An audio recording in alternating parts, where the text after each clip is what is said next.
Thank you and good morning. My name is Rolf Gersonde. I will be presenting together with Susan Dickerson-Lange here on a research project, actually a number of projects that were initiated in the Cedar River watershed. I am a silviculturist working for the Watershed Management Division for Seattle Public Utilities, and I'm excited to see another silviculturist here on the panel. Maybe that shows how important silviculture is in management and research.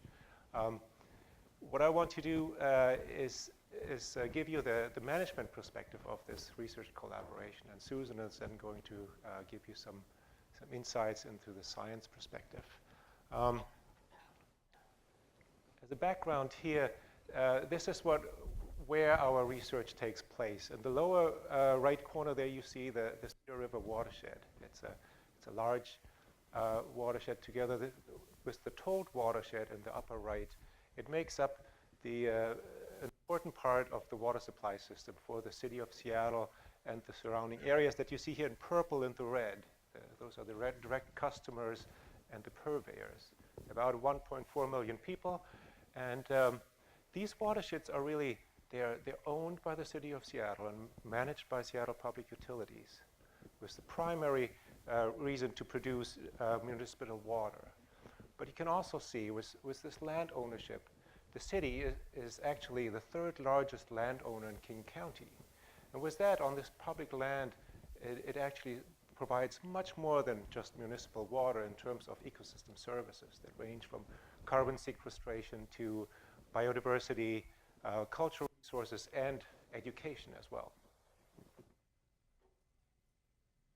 The part of the secondary uses of the watersheds, or the Cedar in particular, is based on the Cedar River Habitat Conservation Plan, which is a permit basically for the city to divert water out of a stream that is habitat for endangered Chinook and coho salmon.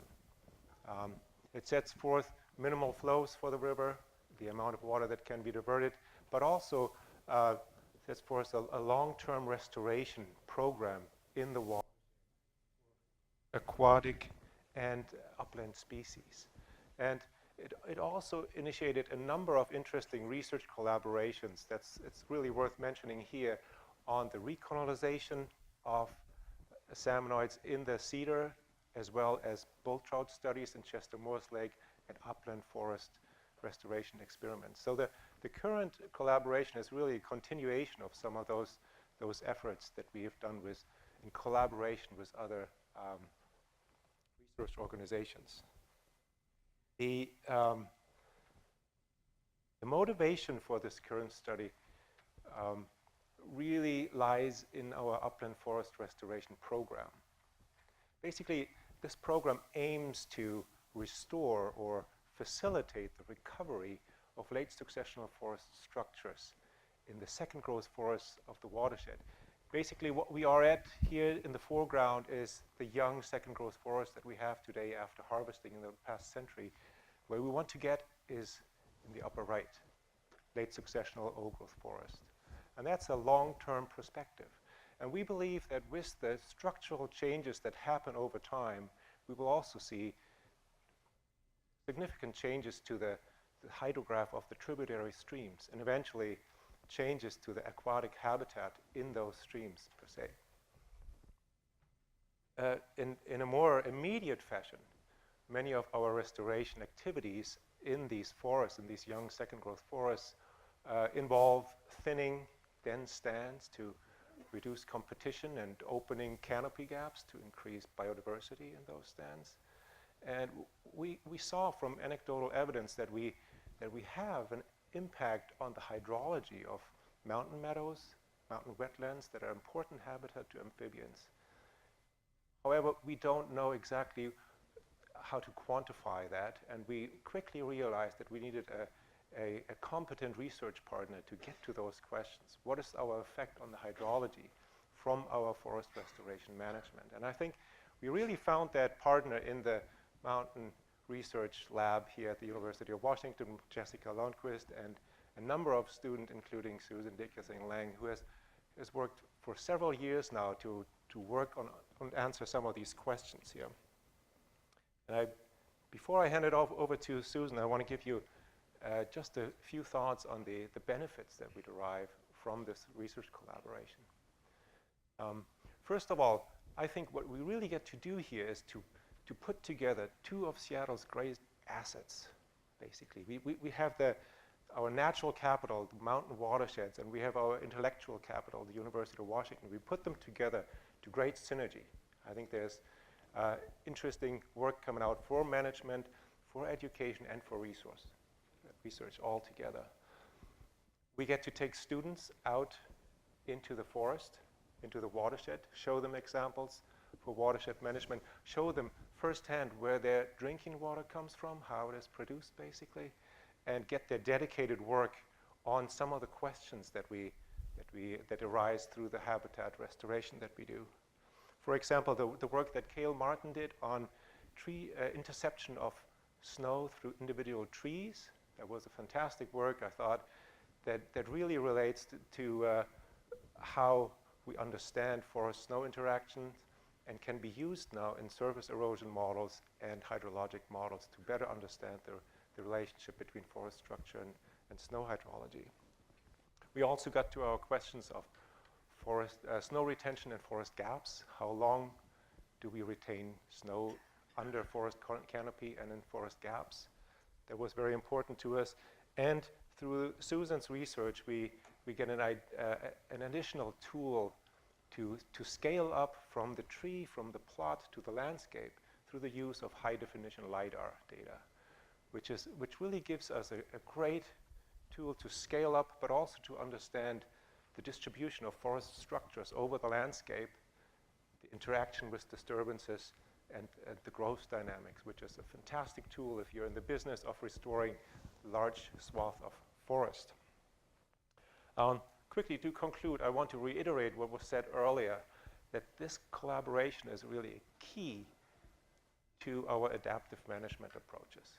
We cannot do that without having somebody look at the effects of some of our managements. That's probably one of the greatest outcomes for me from this collaboration, and at this point I want to pass it on to Susan to give you the science background.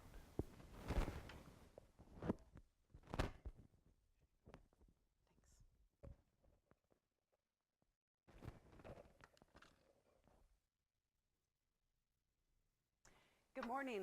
I'm Susan Dickerson-Lange. I'm a PhD student here working with Jessica Lundquist. And the focus of my dissertation research is actually these forest-snow interactions that Rolf gave you an introduction to. Just briefly, it's widely known that forests modify snow processes. The forest intercepts snow and modifies the amount of snow within the forest, and also affects melting processes, for example, by shading the snowpack.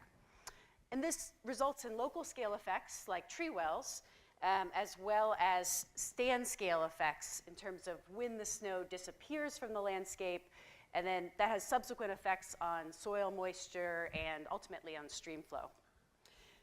But both the magnitude and the direction of these processes varies with forest characteristics, with climate, and with topographic position, like north and south facing slopes. And so there's a relative scarcity of data in terms of quantifying these processes within forests.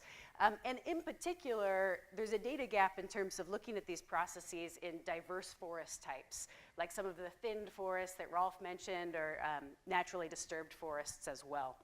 And so we started this project with Seattle Public Utilities a few years ago to try to quantify some of the rates of these processes and the influence of forests on snow. And from the beginning, it was a fantastic collaboration. The Cedar River watershed provides a perfect spot for this because there's a wide range of forest types due to forest management actions like thinning, as well as protection of old growth stands. And they get a lot of snow, which is important to a snow hydrologist. There was over 7 feet of snow at our highest elevation study site last year. So we worked with Rolf to choose sites that were representative of the watershed, and worked with him to help get access to the protected watershed, both in the summer to install instrumentation, and in the winter to actually go measure snow depth and density. And we were also able to benefit from a cross-disciplinary perspective. Rolf is a forest ecologist, and I and my colleagues are snow hydrologists. And so we were able to learn from each other's expertise as well as some skills. In particular, Rolf taught us how to use hemispherical photos as one way to quantify the canopy cover over some of our snow study sites. So I concur with the benefits that Rolf outlined from this project. I have a little bit of a different perspective on how I'll use those products. A key outcome for us was really quantifying these processes at a small scale. This is a picture of one of Cale's interceptometers where we're actually measuring the compression of the tree trunk to get at snow interception. So that's the scale of a single tree. And then we also looked at snow melt timing across different plots.